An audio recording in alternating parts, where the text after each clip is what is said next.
Hello दोस्तों, स्वागत है आपका अपने चल तैयारी जित में। आज हम देखने वाले हैं कक्षा 8वीं के विषय विज्ञान वार्षिक परीक्षा 2021-22 का हल यहाँ पर। तो वीडियो के एंड तक बने रहिएगा। यदि कोई डाउट है तो कमेंट में जाकर कमेंट जरूर कर देना आपको। यहाँ पर हम देखने वाले हैं पेपर का पूर्णांक रहने वाला है 100 नंबर का यहाँ पर, और समय आपका रहने वाला है 3 घंटे। ठीक है, यहाँ पर ये पेपर है पूरा आप देखने वाले हैं यहाँ पर, तो वीडियो के एंड तक बने रहिएगा।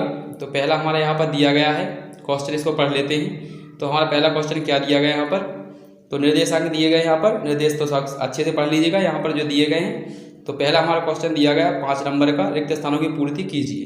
तो इसको हमें भरना है, रिक्त स्थान भरने हैं। ठीक है, तो यहाँ पर हमारा पहला क्वेश्चन दिया गया है प्रवासी पक्षी सुदूर क्षेत्रों से परिवर्तन के कारण पलायन करते हैं। तो किस चीज़ के पलायन करते हैं, किस लिए करते हैं, क्योंकि यहाँ पर किस चीज़ के परिवर्तन के लाने, तो ध्यान रखेंगे इसका आंसर हो जाएगा आपका जल वायु।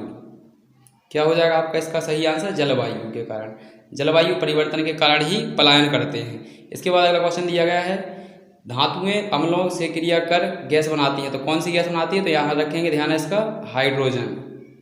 हाइड्रोजन कौन सी हो जाएगी गैस आपकी, हाइड्रोजन हो जाएगी, यानी H। ठीक है, हाइड्रोजन गैस हो जाएगी। इसके बाद अगला क्वेश्चन देखते हैं लकड़ी और कोयला जलने से वायु का प्रदूषण होता है। ठीक है, वायु का क्या होता है, प्रदूषण। इस प्रकार से लिख लेना है आपको, इसको तीसरे वाले में भरना है। इसके बाद चौथे में क्या है, वाहनों के लिए सबसे कम प्रदूषक ईंधन कौन सा है। तो ध्यान रखेंगे इसका CNG कौन सी होती है, CNG। इसके बाद हैजा के द्वारा फैलता है। तो ध्यान रखेंगे हैजा किसके द्वारा फैलता है, तो जीवाणु द्वारा। ठीक है, किसके द्वारा फैलता है, जीवाणु द्वारा फैलता है। अगला क्वेश्चन देखने वाले हैं हम। अगला क्वेश्चन हमारा सेकंड क्या रहने वाला है, यहाँ पर ऑब्जेक्टिव क्वेश्चन आने वाले हैं 5 नंबर के। तो इनको देख लेते हैं। एक टेडपोल किस प्रक्रम द्वारा वयस्क में विकसित होता है। तो ध्यान रखेंगे कायांतरित, इसका सही आंसर हो जाएगा कायांतरित हो जाएगा। अगला दिया गया है आपतन कोण परावर्तन कोण के बराबर होता है सदैव। अगला क्वेश्चन तीसरा, तो चीनी को एल्कोहल में परिवर्तन करने का प्रक्रम जो होता है उसे क्या कहते हैं, उसे हम बोलते हैं किण्वन। क्या बोलते हैं, किण्वन बोलते हैं इसे। इसके बाद इसे इंग्लिश में बोलते हैं फर्मिटेशन।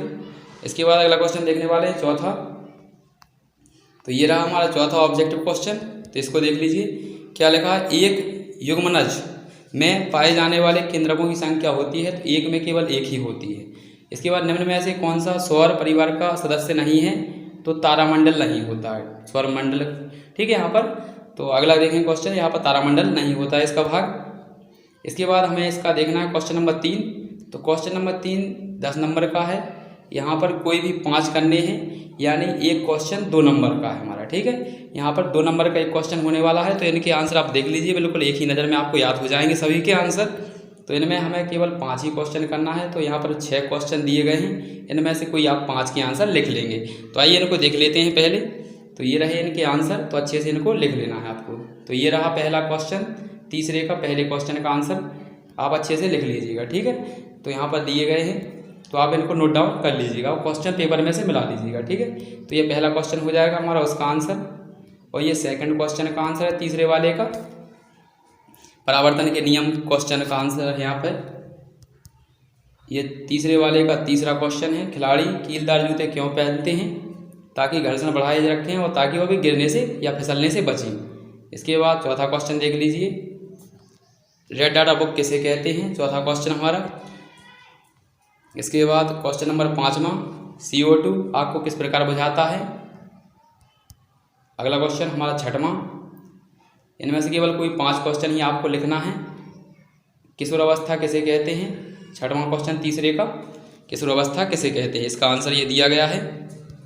इसके बाद अगला क्वेश्चन देखते हैं हम। तो यहाँ पर देखने वाले हैं चौथे क्वेश्चन के हमें कितने क्वेश्चन करने हल। यहाँ पर ये रहने वाले हैं आपका 32 नंबर का पेपर रहने वाला है। इसमें हमें कोई 8 क्वेश्चन ही हल करना है। ठीक है, तो यहाँ से 8 क्वेश्चन हल करने हैं। तो इनमें से आपको अच्छे से नोट डाउन कर लेना है, जिसको आपको याद करना है। ठीक है, तो यहाँ पर देखना स्टार्ट करते हैं। तो पहला क्वेश्चन हमारा यहाँ पर प्रतिजैविक किसे कहते हैं, क्वेश्चन सही देखते चलिएगा। तो ये दिया गया है क्वेश्चन, आपको याद यहाँ से करना है। ठीक है, उत्तर लिखा है जहाँ से, तो क्वेश्चन मिलाते चलना है और यहाँ पर इसके आंसर लिखते चलना है। ऐसी औषधियाँ जो बीमारी फैलाने वाले जीवाणुओं को या सूक्ष्म जीवों को नष्ट कर देती है प्रतिजैविक कहलाती हैं। यानी कि प्रतिजैविक की सावधानियाँ क्या होनी चाहिए कि हमें जो प्रतिजैविक यानी दवाइयाँ, प्रतिजैविक जिन्हें बोलते हैं दवाइयाँ बोलते हैं, ठीक है, तो इनका हमें डॉक्टर की सलाह से लेना चाहिए। पहला, आवश्यकता ना होने पर प्रतिजैविक का उपयोग नहीं करना चाहिए, मतलब जब आप बीमार हैं तभी यानी कि दवाइयों को खाना चाहिए। और इसके बाद एक और होता है आपका इसका, ठीक है, कोर्स पूरा करना चाहिए, यानी दवाइयों का कोर्स पूरा करना चाहिए। 3 आपके हो जाएंगे। यहाँ पर और क्या दिया गया हमारा, इसको करना चाहें तो कर लीजिएगा, नहीं कोई ज़रूरत नहीं है। इसका कर लेना, सर्दी जुकाम एवं फ्लू में प्रतिजैविक का उपयोग नहीं करना चाहिए, यानी दवाइयों का उपयोग नहीं करना चाहिए, एंटीसेप्टिक एंटीटोड का, क्योंकि वो इन्हें पूरी तरह से नहीं मिटा पाती हैं, ठीक है, नष्ट नहीं कर पाती हैं। अगला देखेंगे हम, सोडियम और पोटेशियम को मिट्टी के तेले में क्यों रखना चाहिए, क्योंकि ये वायु के संपर्क में आते ही ये जल जाती, मतलब इन्हें यदि उनसे निकाल के बाहर रखा जाए तो ये ऑक्सीजन होती है जो हवा, उससे क्रिया करके जलने लगती हैं, ठीक है, यहाँ पर इसका आंसर हो जाएगा। इसके बाद अगला क्वेश्चन देखते हैं, तारामंडल किसे कहते हैं, किन्हीं 2 तारामंडलों के नाम बताइए। तो यहाँ पर दिए गए हैं, तारों का बहुत बड़ा समूह होता है, उसे तारामंडल कहते हैं। ये आंसर दिए गए हैं इसके। इसके बाद अगला क्वेश्चन दिया गया है, क्या दांत साफ करने के ब्रश के हैंडल को, यहाँ पर इसके ऊपर आंसर दिया गया, अच्छे से पढ़ लीजिएगा। सूक किसे कहते हैं, तो सूक आप जो जानते हैं वो हम घिसते हैं जिससे दांत को, उसे सूक कहा जाता है। हैंडल किसे कहते हैं, जैसे हम पकड़ते हैं उसे हैंडल कहा जाता है। इसके बाद अगला क्वेश्चन दिया गया है, आंतरिक निषेचन और बाह्य निषेचन किसे कहते हैं। तो ये रहा उत्तर, आंतरिक निषेचन और बाह्य निषेचन का, तो इसे अच्छे से नोट डाउन कर लीजिएगा। अगला क्वेश्चन देखने वाले हैं, पेट्रोलियम का निर्माण किस प्रकार से होता है। तो ये रहा हमारा पेट्रोलियम का निर्माण। पेट्रोलियम का निर्माण करने के लिए कुछ नहीं, पुराने ज़माने में जो जीव, जो डायनासोर वगैरह या फिर बड़े बड़े जीव या जंगल जो ज़मीन के नीचे दब गए थे, उन्हीं के कारण ये, ठीक है, ये इसका निर्माण होता है। पेट्रोलियम किसे कहते हैं, डीजल, पेट्रोल, गैस, ये सभी पेट्रोलियम के भाग हैं। इसके बाद यहाँ पर देख चुके हैं, अगला वाला क्वेश्चन देखने वाले हैं हम यहाँ पर। तो 7वें वाले का आंसर मैंने यहाँ पर नहीं दिया है, ठीक है। इसके बाद 8वां क्वेश्चन देखने वाले हैं, उर्वरक और खाद। यहाँ पर खाद और उर्वरक में अंतर, तो ये देख लीजिए। इसके बाद अगला क्वेश्चन देखने वाले हैं, तो ये रहा 9वां। तो यहाँ पर आपको आंसर जहाँ से लिखा है वहाँ से लिखना स्टार्ट करना है, क्वेश्चन मिला लीजिए अच्छे से। तो ये रहा हमारा यहाँ से आंसर इसका, राणा को गर्मियों के लिए सूती वस्त्र खरीदने चाहिए, ठीक है। यहाँ पर इतना ही आंसर, आप चाहें तो इतना भी छोड़ सकते हैं। क्यों छोड़ सकते हैं, क्योंकि उसमें कारण पूछा था। अगला क्वेश्चन दिया है इतना, आप चाहें तो पूरा भी याद कर लेना, क्योंकि तभी आपको अच्छे से नंबर मिलेंगे। 4 नंबर का एक क्वेश्चन है वो, ठीक है। तो यहाँ पर ये देख लीजिए, इसका आंसर ये है लास्ट हमारा क्वेश्चन 10वां। ये 9वां था ये, ठीक है, ये 10वां क्वेश्चन है।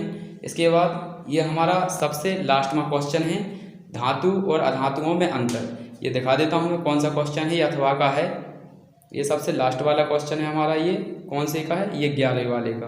तो 11वें वाले का ये आंसर दिया गया है, धातु अधातुओं में अंतर 4 ज्ञात करने हैं। इनमें से यदि कोई आपको डाउट है, किसी क्वेश्चन का और सोल्यूशन चाहिए आपको, तो आप चाहें तो कमेंट में जाकर कमेंट कर दीजिएगा। तो मैं 5वें, 6वें, 7वें, 8वें, 9वें और 10वें का आंसर भी आपको प्रोवाइड करा दूंगा, ठीक है। ये 11वें का लास्ट का जो दिया गया है उसका अथवा का ये दिया गया है आंसर, धातु अधातु में अंतर।